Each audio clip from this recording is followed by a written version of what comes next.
Salut, salut, restez bénis, restez forts. Attendez, je règle un truc là. Voilà. Bon, voilà encore une vidéo pour la gloire de notre Seigneur Yeshua. J'espère que vous allez bien. J'espère que vous avez à cœur comme décision première de vraiment donner votre vie à Christ, de vouloir vraiment faire sa volonté et de donner votre vie en sacrifice vivant à Christ. Quand on dit de donner notre vie comme un sacrifice vivant pour Christ, c'est un peu mettre ce que nous, on désire d'une manière charnelle et humaine. Salut tout le monde. C'est mettre de côté ce que nous on désire le plus d'une manière charnelle et humaine par rapport à toute réalisation et de renoncer à ce désir qui est humain de se réaliser dans ce monde, mais de venir à Christ et de décider que c'est lui qui va se réaliser à travers nous. Voilà, c'est ça, se donner complètement à Christ et de se donner en sacrifice vivant, donner notre vie en sacrifice pour Christ, pour qu'il puisse lui se réaliser à travers nous. Donc le sujet est très très très intéressant. Pourquoi? Parce que ça fait un moment que je parle à des personnes et j'ai remarqué beaucoup de choses par rapport à ces gens qui sont nouvellement convertis à Christ. Alors, convertis, c'est un grand mot, c'est un mot que je n'aime pas trop, parce que ça concerne la religion, mais je dirais plutôt qui ont commencé leur premier pas en Christ. Voilà, ça c'est beaucoup plus précis. Donc du coup, vous savez, certains arbres ont besoin d'un tuteur. Moi, par exemple, je vois souvent, là, ils plantent des arbres, des bébés, et ils mettent des tuteurs sur les bébés. Et en fait, beaucoup de personnes viennent à Christ, mais n'ont aucun tuteur. Ou bien on leur met un tuteur qui n'est pas exactement ce dont ils ont vraiment besoin pour leur vie spirituelle. Donc, je vous fais le schéma. Vous arrivez à Christ, vous avez conscience que vous avez plein de péchés. Déjà, c'est lourd. Donc, vous abandonnez ça à Christ. Et ensuite, vous intégrez quelque chose, soit une église, soit vous avez pas d'église, vous allez sur internet, ou soit vous connaissez la personne qui vous a ramené à Christ et vous intégrez ce qu'il dit. Donc du coup, il faut, les personnes qui arrivent nouvellement en Christ doivent intégrer beaucoup de connaissances. Et ça, c'est dangereux. C'est là où est le danger. Parce que en fait, que ça soit dans les églises ou ailleurs, ce qu'on va faire avec ceux qui viennent nouvellement à Christ, on va les instruire. On va leur bourrer le crâne de toutes sortes et de toutes formes de connaissances doctrinales et scripturaires. Et du coup, ils vont en avoir plein à la tête. On va leur donner un schéma comportemental. Hop, vous avez le schéma et vous devez pratiquer ça. Et c'est ça être chrétien. Et si vous arrivez à pratiquer tout ça, on va vous baptiser parce que vous êtes prêts à suivre le Seigneur. Le procédé, là, est bien costaud pour que vous puissiez, en tant que personne qui grandit nouvellement en Christ, qui marche nouvellement en Christ, ce procédé-là va vous aider à grandir d'une manière tordue. Tout simplement. Vous serez plein de doctrines, plein de connaissances. Et la doctrine varie selon l'église dénominationnelle dans laquelle vous allez croître. Ou varie la personne qui va vous enseigner par rapport à la personne qui va vous enseigner. Ou variera par rapport aux vidéos que vous regardez sur Internet. Vous allez, votre doctrine qui sera dans votre tête sera votre vie chrétienne en gros. C'est ça. Et en sachant qu'il y a beaucoup de doctrines qui sont fausses, il y a des doctrines, voilà, sans plus, ça sert à rien de se retarder. Tu as des doctrines qui te font tourner en rond, et tu as toutes sortes de doctrines, et tu as de quoi te perdre. C'est un chemin hyper vaste. Ce qu'il faut véritablement, frères et sœurs, si vous êtes nouvellement en Christ, ou bien vous connaissez une personne qui est nouvellement en Christ, ce qu'il faut faire, c'est certainement pas lui bourrer le crâne de doctrine. La première et l'unique chose à faire, c'est déjà que cet enfant en Christ puisse s'asseoir et puisse apprendre à vivre avec le Saint-Esprit. C'est ça le plus important. Le plus important, c'est pas remplir la tête la tête des gens de doctrine. Le plus important, c'est que les personnes puissent percevoir le Saint-Esprit en eux et savoir comment fonctionner avec le Saint-Esprit. À partir de là, le tuteur est posé. Et à partir de ce moment-là, cette personne nouvellement qui marche en Christ pourra grandir droit. Donc, je vais dire, si vous avez des commentaires, n'hésitez pas. Donc là, je vous ai fait un petit résumé. Laurence, courir dans les bras de Yeshua en lui parlant directement. Voilà, c'est en fait, si vous voulez, quand vous vous adressez à Christ, en lui parlant directement, qu'est-ce que vous faites? Vous vous affinez en même temps. Ce sentiment et cette expression du Saint-Esprit qui peut se manifester en vous. Alors le Saint-Esprit se manifeste de plusieurs manières. Il se manifeste le plus souvent dans votre âme, c'est-à-dire dans votre intelligence, dans vos sentiments, et peut influencer votre volonté. Et donc du coup, ce Saint-Esprit parfois va vous éclairer dans votre intelligence. Quand vous allez parler à Christ, vous allez poser des questions et d'un coup vous serez éclairé sur la question. Ça, c'est le Saint-Esprit qui s'est manifesté dans votre intelligence, qui vous a éclairé dans votre intelligence. Ou vous allez ressentir quelque chose, vous sentirez pas bien. Il y aura un problème, un souci comme ça, mais vous savez pas c'est quoi le problème, le souci, mais vous sentez qu'il y a un problème. Donc vous allez vous mettre en prière. C'est le Saint-Esprit qui vous a donné un sentiment dans lequel il va avoir un problème. Et en fait, vous allez rentrer en intercession. Vous allez prier, vous allez comprendre dans votre intelligence c'est quoi le problème et c'est où il faut prier. Et vous allez prier, paf, et ça va être dans le mille. Donc, du coup, il faut apprendre à vivre. Ok, on est une tripartie, on est esprit, âme et corps.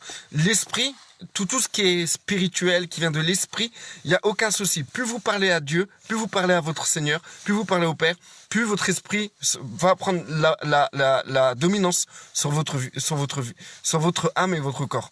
Si, maintenant, ce qui est question de perception et de percevoir, il faut apprendre comment dire, et en fait, il faut apprendre à percevoir avec l'âme, avec votre âme, avec votre intelligence, avec vos sentiments. C'est comme ça que vous pouvez, genre, quand il y a des gens qui s'expriment, ouais, je sens qu'il faut que j'aille par là, c'est une intuition, en fait. C'est une intuition. Et l'intuition, c'est une manifestation du Saint-Esprit dans votre esprit qui se manifeste dans votre intelligence. Vous dites, je pense que c'est par là. Je sais pas pourquoi, mais il faut aller là. Donc du coup, vous allez aller là. Et bingo, paf, en plein dedans, c'est là qu'il fallait aller. Parce que là, vous avez été conduit par le Saint-Esprit. C'est comme ça que ça se passe. Mais aujourd'hui, qu'est-ce qu'on fait? On extrapole tout ça. On se retarde pas sur le Saint-Esprit dans la vie de la personne. On va plutôt se retarder sur la doctrine, sur la connaissance biblique, en sachant que les gens, en fait, ont remplacé le Saint-Esprit par la Bible. Les gens vont dire, oui, mais attends, il faut apprendre la Bible, il faut rester sur la Bible, etc. Moi, je suis pas contre. Mais le problème, la vérité que vous apprenez à travers la Bible, c'est une interprétation. Ça restera une interprétation. Si vous écoutez quelqu'un parler de la Bible, vous écoutez son interprétation de la Bible. Si vous écoutez votre pasteur parler de la Bible, vous écoutez l'interprétation de votre pasteur de la Bible. Si vous m'écoutez parler de la Bible, vous écoutez une interprétation de la Bible. Si vous-même vous lisez la Bible et vous la comprenez comme ça, vous comprenez votre propre interprétation de la Bible. Maintenant, il faut que cette interprétation de la Bible soit dirigée par le Saint-Esprit qui est en nous, tout simplement. Donc du coup, beaucoup de personnes ont grandi d'une manière tordue, parce que on le voit. Pourquoi il y a autant de divisions? Parce que les gens tournent autour de la doctrine. La doctrine, c'est le Saint-Esprit pour eux. C'est leur Saint-Esprit. L'interprétation de la Bible, selon l'église ou la dénomination où ils sont, c'est le Saint-Esprit pour eux. Or, le Saint-Esprit est totalement indépendant de toute forme d'interprétation intellectuelle que les êtres humains se font des Écritures. Donc je vois que là vous avez écrit, Laurence, courir dans les bras de Yeshua en lui parlant directement. Ça j'ai lu, excuse-moi Laurence. Bonsoir frères et sœurs, parler à Dieu directement et se confier à notre Père. Amen. Laurence, oh oui. Donc si vous avez des choses à rajouter ou des questions à poser, n'hésitez pas. Donc du coup, ce qu'on peut voir chez les personnes nouvellement en Christ, ceux qui commencent à marcher en Christ, ils sont dans une position la plus difficile. la plus difficile qu'on peut avoir dans notre vie chrétienne. Tout simplement parce qu'en fait, ils ont tout à savoir, ils ont tout à comprendre. Et le plus souvent, ils dépendent des autres personnes. Et les autres personnes vont leur servir quoi?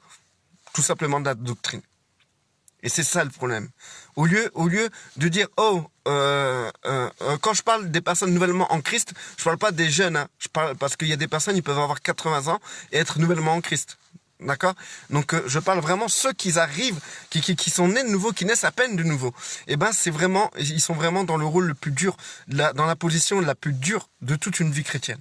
C'est là le plus dur, le plus difficile. Et si on pose pas le tuteur direct, c'est-à-dire le Saint-Esprit dans leur vie, comment percevoir le Saint-Esprit, comment marcher avec le Saint-Esprit, comment savoir si c'est notre pensée à nous ou c'est le Saint-Esprit qui nous a éclairés, comment redresser et se reprendre lorsque on croit que c'est le Saint-Esprit qui s'est exprimé en nous et que en fait non, c'était notre propre pensée.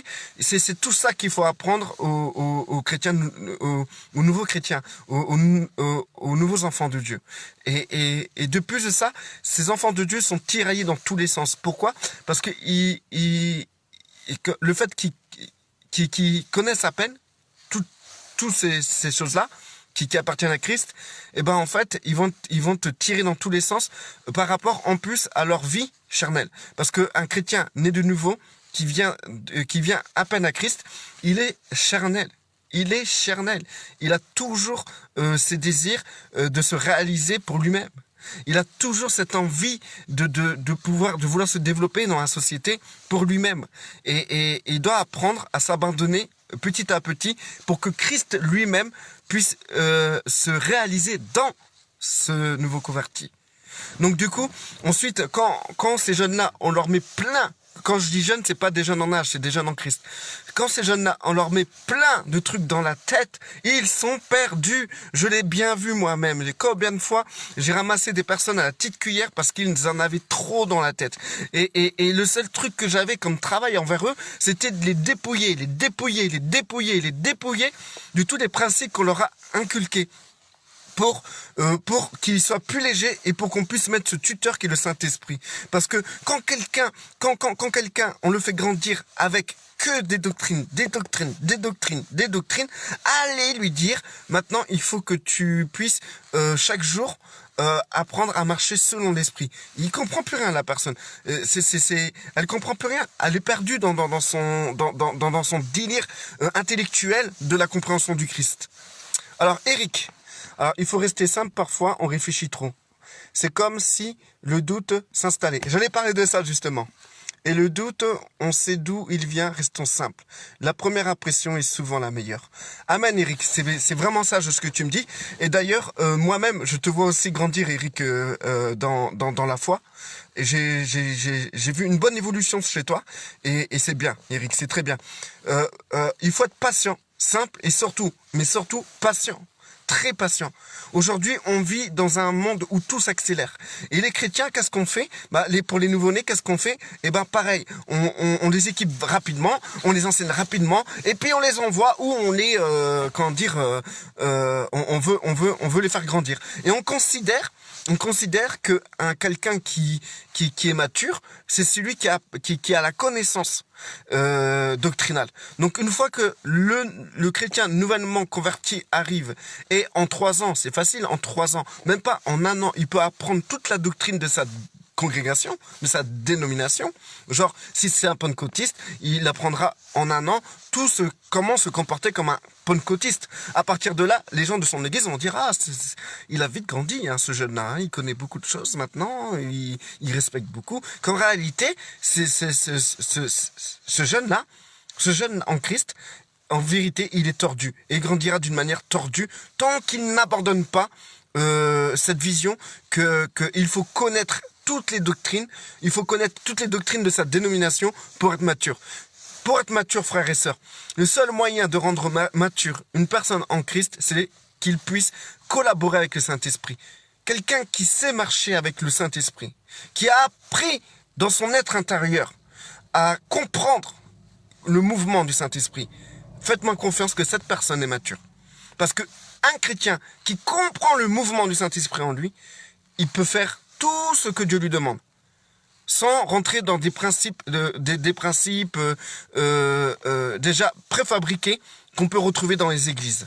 Genre, quand quelqu'un arrive en Christ, on va lui inculquer des doctrines, etc., des bases. Et avec ces bases-là, ben, on va dire, voilà, si tu mets ça en pratique, t'es chrétien. Et ensuite, on lui dira, mais il faut aller aussi évangéliser dehors. Donc la personne va dire, ok, si mon pasteur ou si Pierre-Paul Jacques me dit que pour être chrétien, il faut aller évangéliser dehors, donc je vais y aller. Je vais y aller. Là, envers qui il a eu de l'obéissance? Envers Dieu, la parole ou le Saint-Esprit? Moi, je vous dirais, il a eu de l'obéissance envers la parole qui est la parole côté lettres, pas côté vie, mais côté lettres. Et il a eu de l'obéissance envers son pasteur. Son pasteur lui a dit d'aller évangéliser dehors. Il lit dans la Bible qu'il faut aller évangéliser. Mais est-ce que le Saint-Esprit est avec lui? Est-ce que le mouvement en lui du Saint-Esprit lui dit d'aller dehors pour aller évangéliser? Le plus souvent, c'est non. Et c'est là le problème. Le problème, on fait les choses d'une manière, d'une manière mécanique.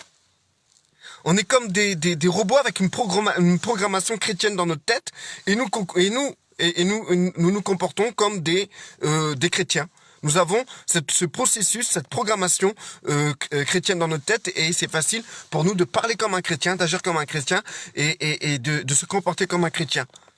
Or, un véritable enfant de Dieu, c'est pas celui qui va marcher selon la lettre, c'est pas celui qui va marcher selon son pasteur ou une autre personne qui l'enseigne ou qui le suit. Un enfant de Dieu, c'est quelqu'un qui connaît le mouvement du Saint-Esprit en lui et qui suit ce mouvement. Et quand il va aller à gauche ou à droite, c'est parce que le Saint-Esprit en lui s'est mis en mouvement pour qu'il puisse comprendre qu'il doit aller à gauche ou à droite. C'est le tuteur qui te permet de marcher, de grandir d'une manière droite avec le Seigneur. Si vous me dites que les doctrines, ça nous aide à marcher droit, dans ces cas-là, je tiens à vous dire, laquelle? Celle des baptistes? Celle des pentecôtistes? Celle des luthériens? Celle des catholiques? Celle des témoins de Jéhovah? Celle des nouveaux mouvements en marche? Lesquelles doctrines sont les vraies? Parce que toutes les doctrines se contredisent. Moi, je vais vous dire, il n'y a rien de tel pour être dans la confusion que d'écouter toutes les doctrines de toutes les églises. Alors là, il n'y a rien de tel pour être dans la confusion. Et ça va pas vous aider à marcher droit. Et connaître les doctrines vous rendra pas mature. Ça vous rendra mature dans la connaissance charnelle, bien sûr. Vous serez face à des gens qui connaissent pas beaucoup la Bible et toi, tu connais bien la Bible. Et tu veux leur dire des versets, tu leur dis des passages de la Bible, tu étais bien précis dans ta manière de fonctionner avec la Bible, etc. Les gens vont vous voir comme des personnes matures. Mais en réalité, tant que vous ne savez pas comprendre le mouvement du Saint-Esprit en vous, vous êtes immature. Vous êtes immature. Vous êtes incapable de faire la volonté de Dieu. Parce que pour faire la volonté de Dieu, il faut suivre le mouvement du Saint-Esprit qui est en vous. Parce que si cela dépendait que de vous, ou parce que c'est écrit dans la Bible d'une manière littéraire, qu'il faut faire ça, et que vous le faites d'une manière mécanique, c'est pas faire la volonté de Dieu. C'est simplement faire partie d'une religion avec ses pratiques et ses œuvres. Maintenant, un enfant de Dieu marche d'une manière spirituelle. Christ a dit, il en est ainsi de celui qui marche par l'esprit. Il sait pas où il va et il sait pas où il va aller en fait. Il sait pas où il va aller, tout simplement. Parce que Christ a comparé un enfant de Dieu comme le vent. Le vent, on l'entend, on sait qu'il y a du vent, on sait pas d'où il vient, on sait pas où il va aller. Ainsi en est-il de celui qui marche par l'esprit. Je tiens à vous dire, celui qui marche par l'esprit, c'est même pas où il va aller. Il se réveille un matin, si vraiment, la première chose qu'il doit rechercher, c'est pas genre lire la Bible, etc. ou vouloir rentrer dans un projet que son église a fait la semaine dernière, d'aller dans la rue, chanter ou évangéliser. C'est pas ça qu'il faut faire. La première chose que tu dois faire, frère, quand tu te réveilles, c'est cherche en toi le mouvement du Saint-Esprit, la direction du Saint-Esprit. Parce que si tu fais ça, frère, sûrement tu as programmé des choses la veille, eh ben peut-être tu les feras jamais parce que le Saint-Esprit va aller dans un sens carrément opposé. C'est ça qu'il faut rechercher. Et ça, c'est quelque chose qui demande du temps. C'est pas quelque chose que tout le monde peut faire en claquant des doigts. Ça demande beaucoup de temps. Et c'est là qu'il faut être patient. Et c'est là qu'il faut se calmer. Il faut se calmer. Pose-toi. Arrête de sortir dans la rue pour prier à gauche, à droite, pour prier pour tous les malades. Reste tranquille. Arrête de regarder des millions de vidéos sur YouTube pour comprendre la philosophie doctrinale chrétienne. Arrête de te casser la tête. Reste assis. Parle à ton Seigneur et comprends ce mouvement qui est en toi. Essaye de le comprendre, de l'analyser. Et si c'est trop dur, jeune, fais quelque chose. Il faut que tu ailles dans ce sens-là. C'est dans ce sens-là que tu marches droit. Donc, Eric, la doctrine, c'est comme la clôture d'un camp. Ça définit le cadre, mais rien n'empêche d'avoir des mauvaises herbes. Ivré dans ce champ, même si la clôture la clôture, entre parenthèses doctrine, est bonne. C'est totalement ça. La doctrine est bonne, mais c'est pas un tuteur efficace. Le seul tuteur efficace, c'est le Saint-Esprit. Le Saint-Esprit est, en fait, la doctrine, je regarde l'heure, excusez-moi, 58, ouais, j'ai encore 2-3 minutes. Écoutez-moi. Franchement, ça va être clair de ce que je vais vous dire là. Vous savez, la doctrine vous permet d'être pieux. D'accord? Ça vous permet d'avoir un comportement qui ressemble à un comportement chrétien. Ça vous permet d'avoir un comportement qui vous empêche d'aller trop à droite ni trop à gauche. C'est un comportement qui vous amène à un équilibre mental. D'accord? Donc, la doctrine, ça apporte énormément. Ça vous donne beaucoup de piété. Mais dans la Bible, il est écrit que beaucoup auront la forme de la piété, la doctrine, mais renieront ce qui fait la force. La force d'une vie d'un chrétien, c'est le Saint-Esprit. C'est le Saint-Esprit qui transforme une personne. C'est le Saint-Esprit qui transcende une personne. C'est le Saint-Esprit qui enseigne toute la vérité. C'est le Saint-Esprit qui vous dit, qui vous met en contact, en communion avec le Père et le Fils. Parce que Christ a dit, le Père et moi, nous viendrons dans votre cœur pour faire notre habitat. Et c'est qui est en vous? C'est le Saint-Esprit. Le Saint-Esprit est la manifestation du Père et du Fils. Si vous voulez contacter Dieu, ça sert à rien de crier, ça sert à rien de regarder le ciel, ou d'aller à gauche ou à droite. Pour contacter Dieu, il faut rentrer dans vous-même. Il faut comprendre que le Saint-Esprit est en vous. Le contact, il est déjà fait. Il est en vous, ce contact. Vous êtes toujours en permanence, en permanence, tout le temps en contact avec Dieu. Vous êtes en contact non-stop avec Dieu. Même si vous n'avez pas la conscience de l'être, vous êtes en contact avec Dieu. Tout simplement. Donc, de ce fait, tout se trouve là. Et c'est le véritable tuteur. Donc, pour les chrétiens nouvellement convertis, c'est une boucherie. C'est une boucherie. Ils vont à gauche, à droite. Et en plus, là, il y a un nouveau, soi-disant, réveil où les gens sont à peine baptisés.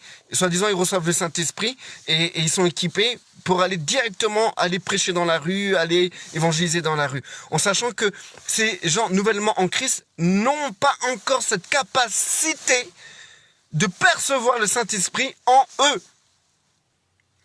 Parce que ça ne se fait pas du jour au lendemain. Ça demande une discipline, ça demande du temps. Et ça, vous ne pourrez pas le mettre de côté. Ça demande du temps. Ça ne veut pas dire que ça demande 10 ans. Au bout de 1 an, si vous êtes du genre à être Marie et non Marthe, par rapport au passage où Marthe a s'excité à faire tout plein de trucs, à s'inquiéter pour tout plein de choses, et qu'elle demande à Jésus, ouais Jésus, pourquoi Marie elle est tranquille à tes pieds? Et Jésus lui répond, Marthe lui dit, mais Seigneur, dis-lui de venir m'aider là. T'as vu, moi je fais des actions et tout, ça te dérange pas là qu'elle reste tranquille pensant que moi je fais des choses pour toi, Seigneur? En gros c'est ça. Et le Seigneur l'a regardé, il lui a dit, Marie, il a regardé Marthe, il a dit comme ça à Marthe, Marie a choisi la meilleure part. Et cette part ne lui sera pas ôtée, cette part de rester assis auprès du Seigneur. Pour l'instant que Marthe s'agitait pour des millions de choses et s'inquiétait pour n'importe quoi. Marie a choisi la bonne part. Et moi je vous dis, frères et sœurs, quand tu es nouvellement converti en Christ, il vaut mieux prendre la part de Marie pour percevoir le mouvement du Saint-Esprit en vous et être ensuite aller à gauche ou à droite selon le mouvement du Saint-Esprit. Faire la volonté de Dieu, c'est suivre le Saint-Esprit. Faire la volonté de Dieu d'une manière mécanique, c'est pas faire la volonté de Dieu, ça. Ça, c'est faire votre volonté selon votre compréhension de la Bible. Maintenant, je vous parle, moi, faire la véritable volonté de Dieu, c'est suivre le Saint-Esprit. C'est faire ce que le Saint-Esprit vous amène à faire. Et sachez que avant de parvenir là, à là, vous allez beaucoup vous tromper. Et vous tromper, c'est pas grave. C'est comme ça qu'on apprend, frères et sœurs. Mais si vous êtes trop agité, faites-moi confiance que là, vous allez vous égarer. Et si vous allez dans toutes sortes de doctrines, eh ben, je vais vous dire, frères et sœurs, si vraiment vous avez tout le temps envie d'aller dans des doctrines à gauche, à droite, c'est que vous avez soif. Et si vous avez soif, c'est parce que vous n'avez pas encore été à la source. Parce que Christ a dit, celui qui vient à moi n'aura plus jamais soif. Celui qui n'a plus jamais soif, c'est celui qui est tout le temps, il a compris le mouvement du Saint-Esprit. Tout le temps. Il comprend que c'est le mouvement du Saint-Esprit en lui qui compte. C'est ça qui compte le plus dans la vie d'un enfant de Dieu. Et c'est ce qu'un chrétien nouvellement converti a besoin d'apprendre en premier. Ensuite, même la suite ne dépend pas des autres, la suite dépend encore du Saint-Esprit. Restez bénis, frères et sœurs, restez forts. Merci pour votre participation.